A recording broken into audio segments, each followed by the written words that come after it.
Hey everyone. So today we're doing another, comparison. So we're comparing two trending AI web app builders. So we have Lovable and VODev. So both claim to turn your ideas to fully functional apps or websites using AI, but they take different approaches. So whether you're a founder, developer, or just curious about the future of building software, this breakdown will help you choose the best one for your workflow. So let's start with Lovable. So Lovable is AI powered MVP builder. So quick overview about Lovable. It's built to create apps and internal tools just by describing what you want.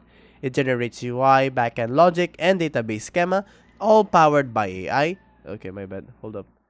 Then key features here, it's that it has natural language prompt based app creation. So that means I can just type anything I want here and it will create an app. I'm not gonna do it now because it takes 5 minutes for generation. So and also it has super base backend integration, and also full stack apps with UI logic and data, and deploy ready apps you can test and refine. And the ideal for it's very ideal for startups, SaaS, MVPs, and internal tools. Pros about Lovable, it's that it has fast MVP generation, no code friendly, and real backend support. Cons, it's limited customization post generation. UI controls more general layout than pixel perfect, and best suited for structured form based tools. Now let's head over VODev. So VODev by Versal is an AI UI code generator. So VODev turns plain English prompt into clean React code. So it's a React code here. More dev focused because it outputs real code you can copy, tweak, and deploy. It generates UI components using Tailwind CSS and shadcn.ui. The ready React code export easily integrates with Next.js or any front-end stack, and useful for prototyping or scaffolding UI fast. Now, pros and cons here, it's like high quality, so that's the pros. And production level code tailored for developers and great for speeding up front end builds. The cons is that don't know it doesn't have no backend generation, so you are just basically just getting a UI with no code behind.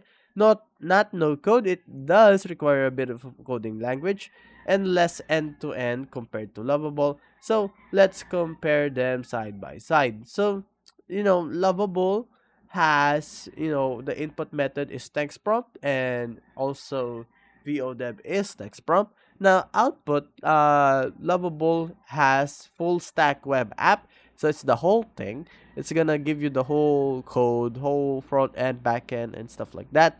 While VODev is just for UI, so this is just used if you just wanna make UI and not apps itself. So that's a bit fortunate, but that's how you use this app. And front end flexibility, that's where VODev shine because you have full control in the front end, but Lovable has limited front end because it's just more of a layout thing.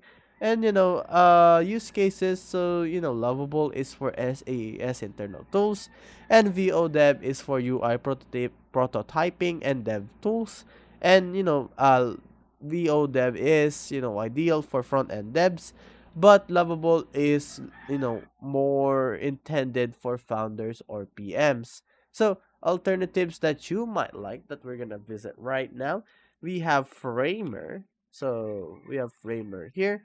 You can use AI here and plus Visual Builder for landing pages.